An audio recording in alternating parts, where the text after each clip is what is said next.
jelaskan di dalam PPT ini. Silahkan mendengarkan apa yang akan Miss jelaskan ya. Oke.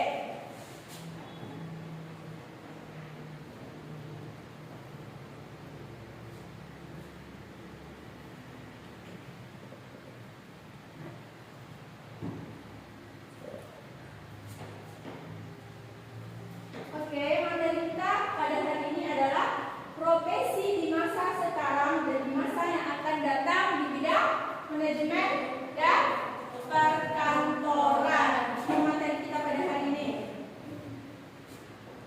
Kita lanjut ya. Sebelum materi Miss paparkan, terlebih dahulu Ananda harus mengetahui tujuan pembelajarannya apa sama kriteria tentang pencapaian tujuan pembelajaran. Kakak PP-nya. Yang pertama, tujuan pembelajaran kita, Ananda harus memahami pekerjaan atau profesi di masa yang sekarang dan di masa yang akan datang di bidang manajemen, perkantoran dan layanan bisnis. Selanjutnya, kriteria pencapaian tujuan pembelajarannya, KKTP-nya. Apa nak? Kenapa? Jelas? Yang pertama, menjelaskan dia harus bisa menjelaskan profil dunia kerja di bidang manajemen perkantoran dan layanan bisnis. Oke. KKTP yang kedua, mengidentifikasi nanti Ananda bisa mengidentifikasi jenis profil pekerjaan di bidang manajemen perkantoran dan layanan bisnis. Yang ketiga, apa KKTP-nya? Menjelaskan etika profesi bidang manajemen perkantoran dan layanan bisnis. Oke. KKTP yang ketiga, nanti Ananda bisa menjelaskan bagaimana etika dalam profesi di manajemen perkantoran dan layanan bisnis. Yang keempat, yang terakhir, nanti Ananda bisa merencanakan karir di bidang MPM itu apa nak? Manajemen perkantoran layanan bisnis. Oke. TP-nya udah dijelaskan, KKTP-nya udah Miss jabarkan. Kita masuk ke materi ya. Nah, sebelum Miss menjelaskan, terlebih dahulu Ananda Miss kasih video. Tolong disimak baik-baik videonya, nanti Miss akan bertanya ya. Oke.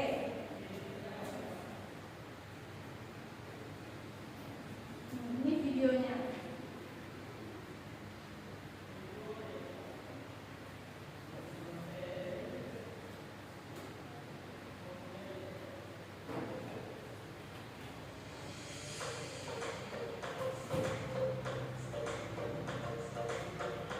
Pernahkah Anda membayangkan bagaimana dunia pekerjaan di bidang manajemen perkantoran akan berubah dalam beberapa tahun ke depan? Atau mungkin Anda ingin tahu peluang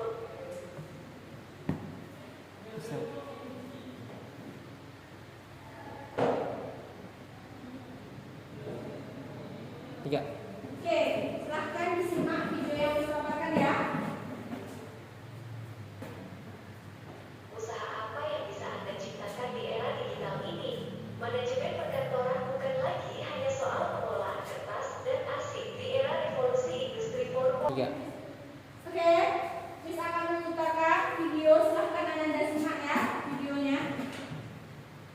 Bayangkan bagaimana dunia pekerjaan di bidang manajemen perkantoran akan berubah dalam beberapa tahun ke depan? Atau mungkin Anda ingin tahu peluang usaha apa yang bisa Anda ciptakan di era digital ini? Manajemen perkantoran bukan lagi hanya soal pengelolaan kertas dan arsip di era revolusi industri 4.0. Kerjaan dan usaha di bidang ini telah berevolusi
Tantangan terbesarnya adalah mengelola komunikasi dan kolaborasi tim yang bekerja di berbagai zona waktu dan lokasi. Konsultan transformasi digital memberikan saran strategis tentang digitalisasi bisnis. Kualifikasi meliputi gelar sarjana di bidang manajemen atau teknologi informasi, serta pengetahuan tentang teknologi terkini seperti cloud computing dan AI.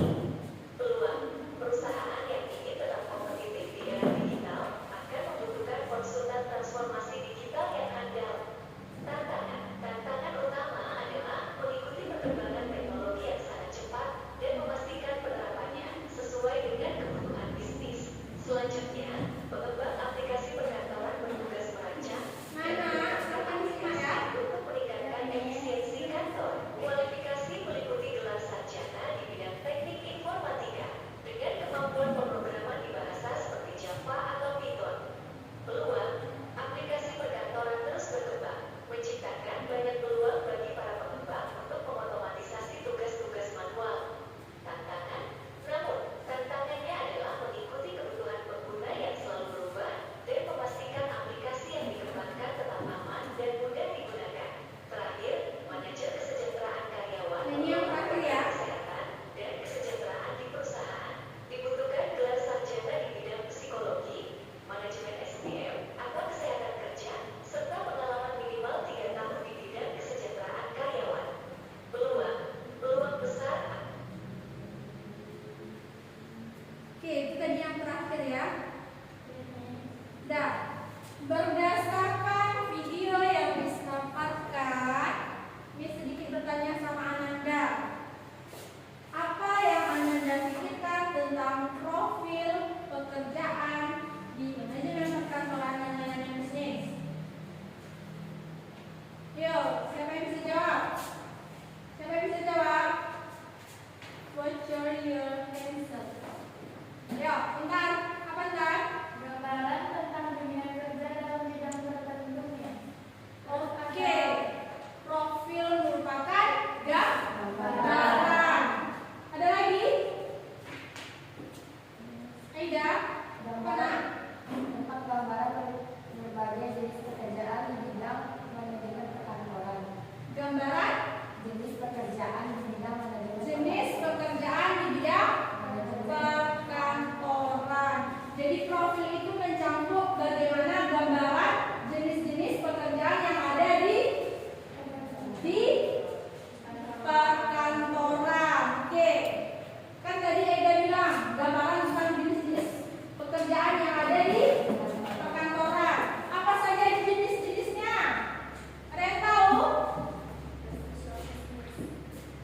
Cepat angkat tangan sebelum menyatakan pendapat. Oke, sebelumnya lagi.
Dan materi kita mengenai pekerjaan, profesi di masa sekarang dan di masa yang akan datang di manajemen perkantoran dan layanan bisnis.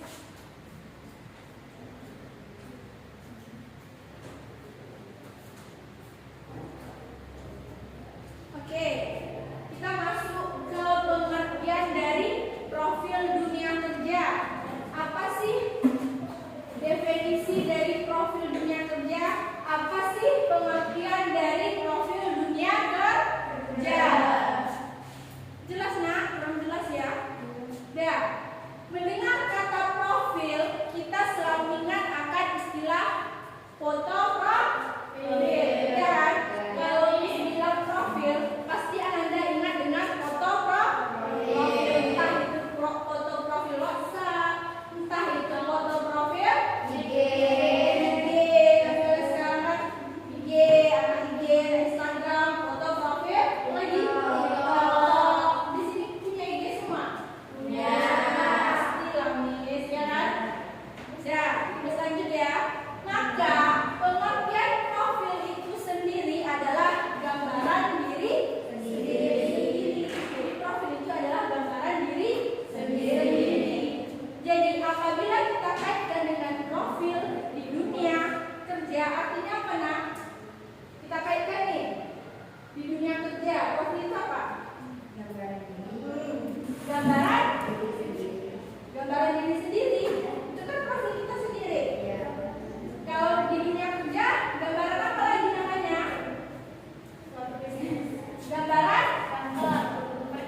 Gambaran perkantoran boleh. Apa lagi? Gambaran apa? Gambaran tentang dunia kerja. Gambaran tentang dunia kerja, ya, di bidang tertentu. Pengertian profil dunia kerja di bidang manajemen perkantoran dan layanan bisnis dapat diartikan sebagai secara keseluruhannya, yaitu apa nak? Jenis pekerjaan di bidang apa?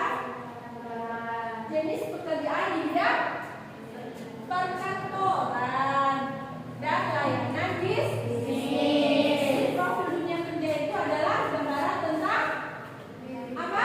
Perkantoran dan layanan bisnis. Aduh, gimana nih? Kurang fokus nampaknya nih anak Miss. Kita lanjut ya. Berikut. Lewat ya. Berikut, kita masuk yang kedua. Apa saja sih contoh profesi di manajemen perkantoran dan layanan bisnis?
dari provider ini.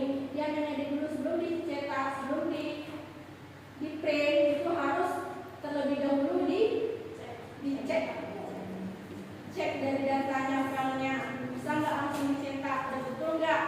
Lanjut yang terakhir, ada ahli statistik. Pernah mendengar statistik? Pernah mendengar statistik? Apa itu statistik? Apa itu statistik?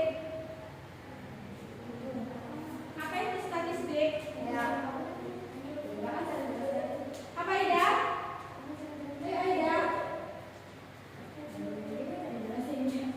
Di setiap perusahaan itu pasti ada ahli statistiknya.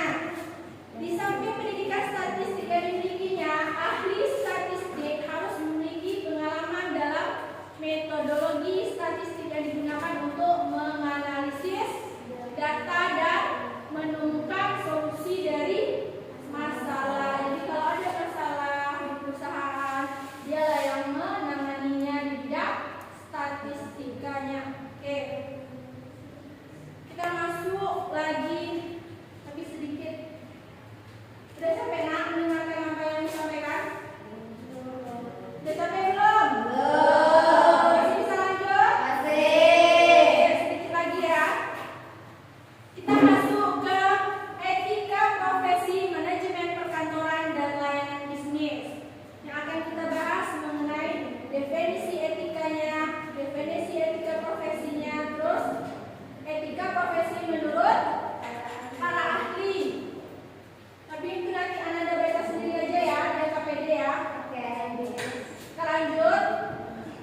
Ini dia prinsip dasar etika profesi. Jadi etika profesi itu memiliki prinsip dasar. Apa saja?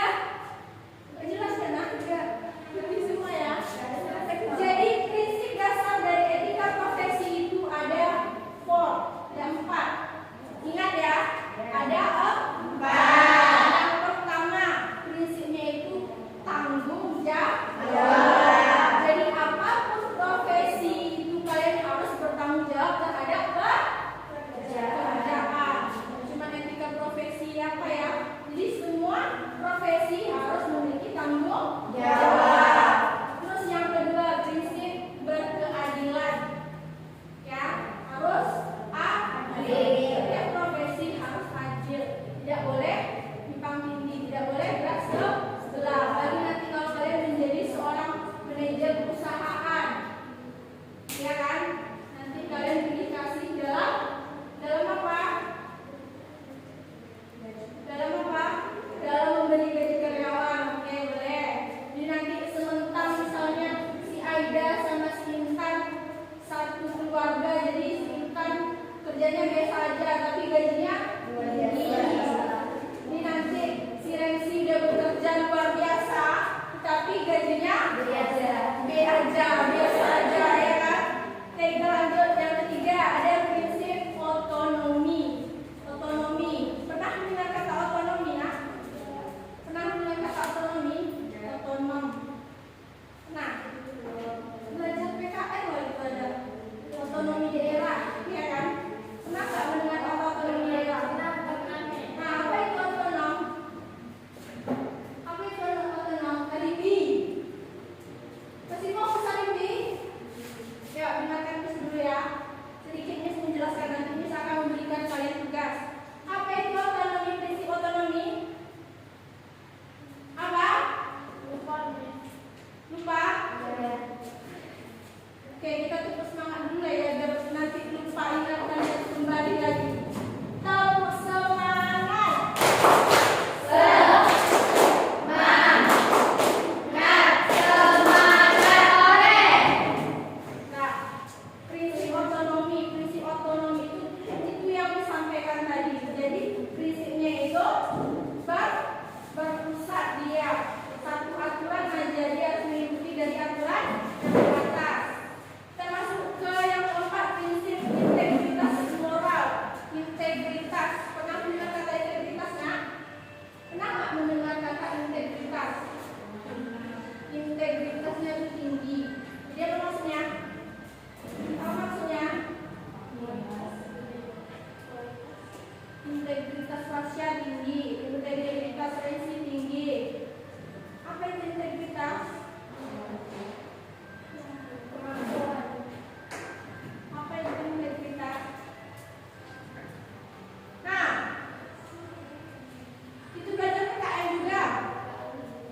tujuan kode etik profesi. Tujuannya ada berapa? Ini jelas ya? Coba, suara sudah mulai agak berkurang ya. Siapa suaranya nggak bisa bunyi? Oke, Rensi. Coba baca Rensi. Tujuan kode etik profesi ini yang pertama. Tujuan kode etik profesi adalah unit untuk menjunjung tinggi untuk menjunjung tinggi martabat suatu profesi. Yang kedua, untuk menjaga dan mengelola kesejahteraan anggota profesi. Tiga, untuk meningkatkan pengabdian para anggota profesi. Terus ada untuk membantu meningkatkan mutu suatu profesi. Lanjut. Untuk Fasya. Untuk meningkatkan pelayanan suatu profesi di atas keuntungan pribadi, untuk menentukan standar baku bagi suatu profesi, untuk meningkatkan kualitas organisasi menjadi lebih profesional dan terjalin hubungan erat. Udah, itu dia ya. Jadi ada berapa tujuannya? Ada 7, ada 7. Ingat ya? Oke, lanjut. Kita lanjut ke dalam penerapan etika profesi. Jelas ya, Nak? Oke, sedikit jelaskan. Dalam penerapan etika profesi, yang ditekuni cukup menerapkan apa yang menjadi etika dan kode etik yang diterapkan secara konsisten. Jadi penerapan kode etik itu harus diterapkan secara konsisten. Jangan hari ini diterapkan, besok tidak diterapkan. Kenapa? Kode etik itu adalah sangat penting bagi siapa? Bagi siapa? Bagi pekerja, bagi kita yang sebagai karyawan. Itu sangat penting ya, harus kita terapkan kode etiknya. Penerapan etika profesi dan kode etik dalam pekerjaan yang dilakukan secara konsisten akan membentuk karakter sesuai dengan profesi yang ditekuni. Jadi kode etik yang kalian terapkan itu nanti itu akan membentuk karakter diri kalian. Ya. Kasih, pernah dengar kata karakter kasih? Apa itu karakter, Nak? Karakter. Misalnya karakter kasih ini. Ya, apa karakter itu? Bentuk sifat. Karakter itu sama dengan sifat, sikap. Jati diri kita itu siapa? Sifat kita itu seperti apa? Sikap kita itu seperti apa? Itu yang akan membentuk karakter. Jadi kalau Ananda dan sebagai karyawan menerapkan kode etik yang telah ditentukan oleh perusahaan, tentu sikap sifat kalian nanti akan terbentuk, ya. Oke, pembahasan kita sampai di situ ya. Terakhir sampai di apa tadi? Penerapan kode etik. Oke, sekarang waktunya Miss membagi kelompok menjadi 2 kelompok. Udah, bagian kelompoknya seperti ini aja ya. Yang di belakang satu dan di depan satu. Satu pindah biar pas ya pembagiannya. Siapa yang pindah di sini? 1, 2, 3, 4, 5. Ya. Kelompok belakang, Pak. Udah, silahkan buka LKPD yang ada masing-masing.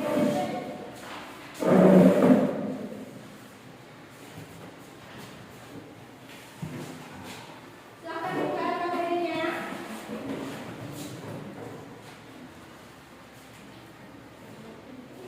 Semuanya ada buka LKPD? Semuanya ada buka LKPD? Oke, bagi menjadi 2 kelompok ya.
Bagi yang tidak ada materi rasanya, boleh Anda search di Google ya.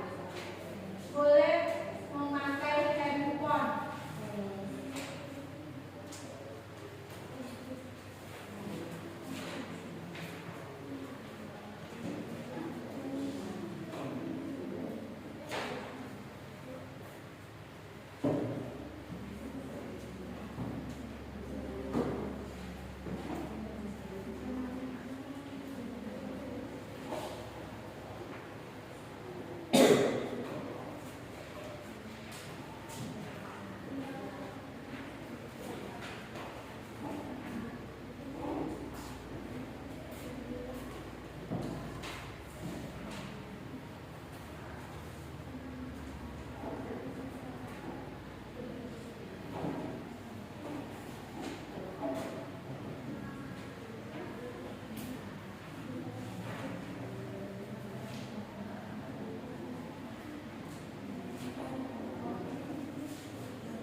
Dua persatu.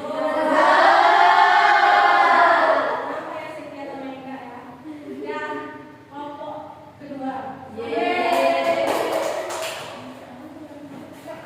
Ya, silahkan kelompok kedua.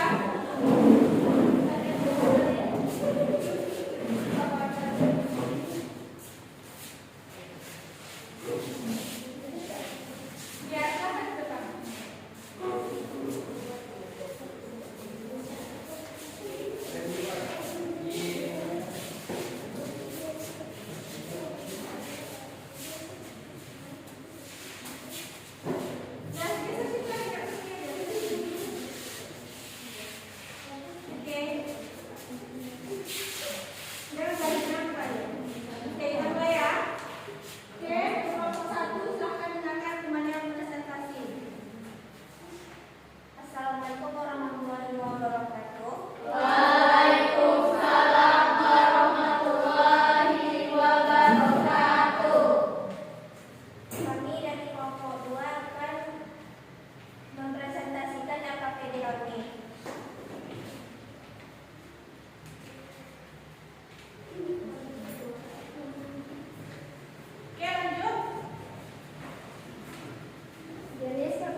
sosial seperti manajer kantor, manajer layanan pelanggan, dan koordinator proyek.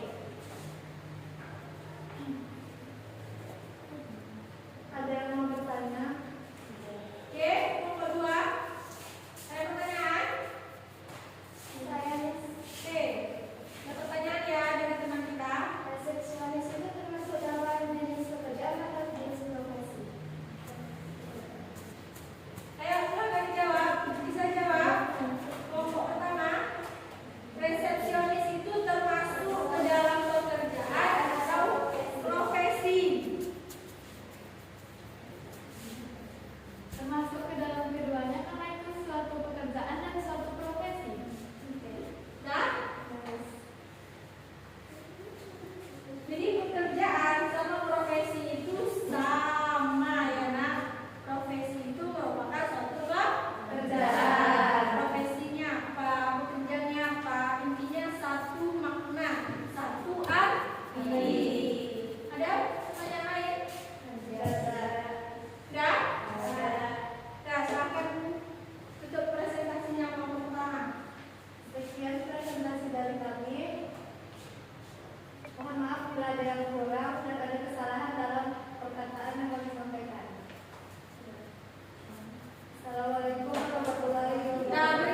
Coba lagi Miss mau tes dulu konsentrasi yang 35.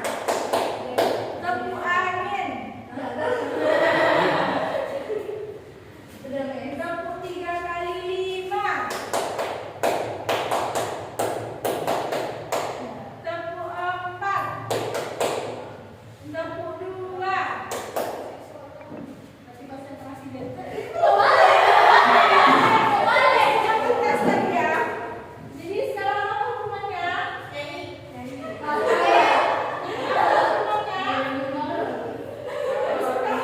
Apa hukumannya? Apa hukumannya? Enggak ya, keluar dari materi. Enggak bisa. Kasih maunya hukumannya apa? Kok tak ada? Ya harus lah. Profesi aja nih. Oke, pertanyaannya masih sama seperti yang misal-misal tadi ya. Kasih jelaskan apa yang kasih dapatkan selama materi kita berlangsung tadi pembelajaran. Oke, silakan kasih. Apa tadi ya?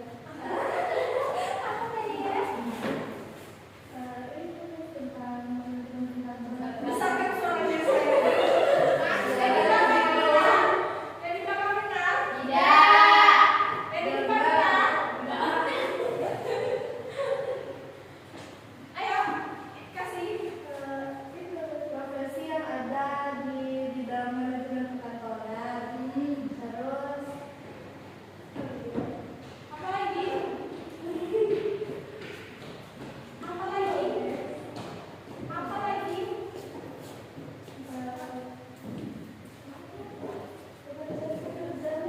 Iya, pekerjaannya apa? di bidang profesi ada dokter, bisa suami, arsitektur, terus staf manajemen, manajer perkantor, manajer hotel, terus wisatawan, pariwisata. Nah, yang kasih dapat.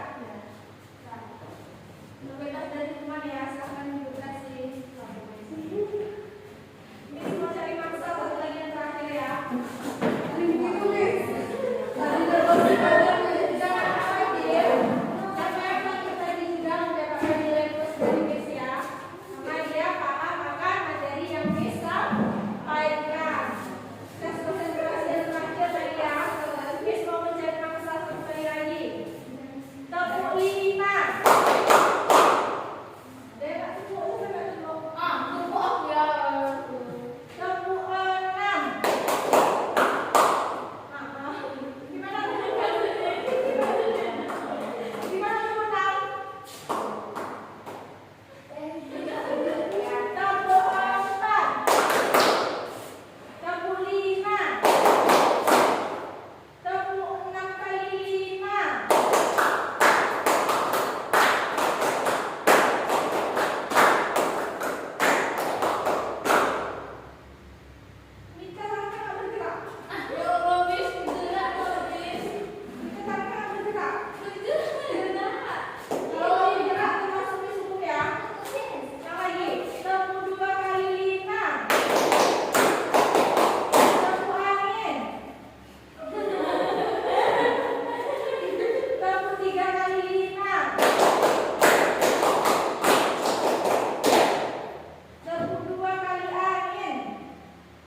belum? Ada.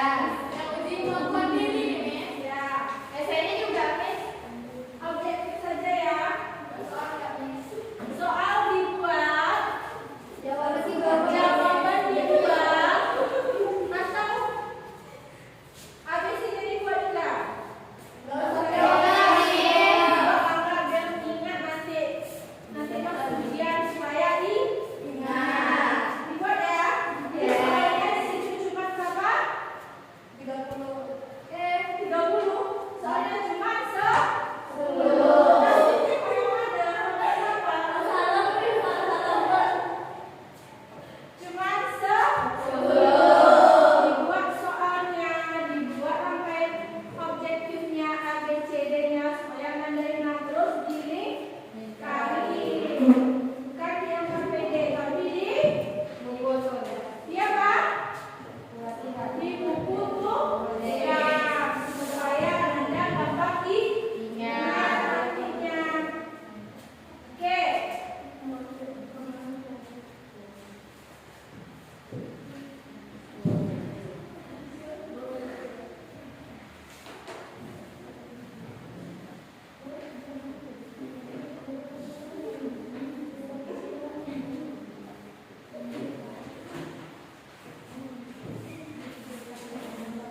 Miss, jam berapa keluar main, Miss? Bentar lagi nak. Stop lagi.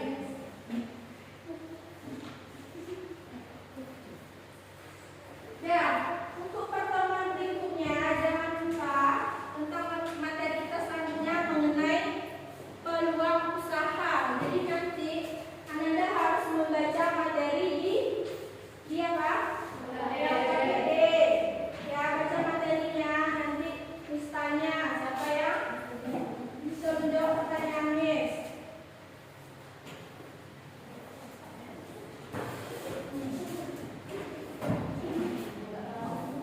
Oke, LKPD tadi sama di buku nak?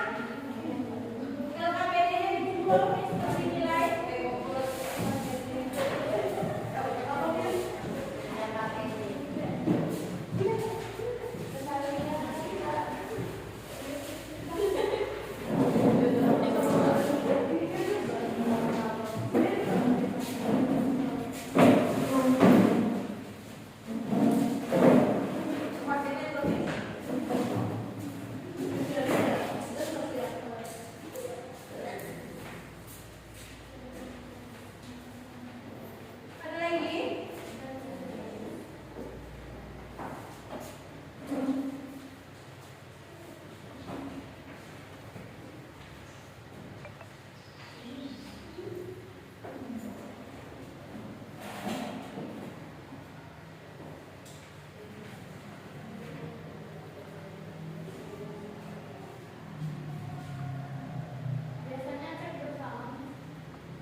daripada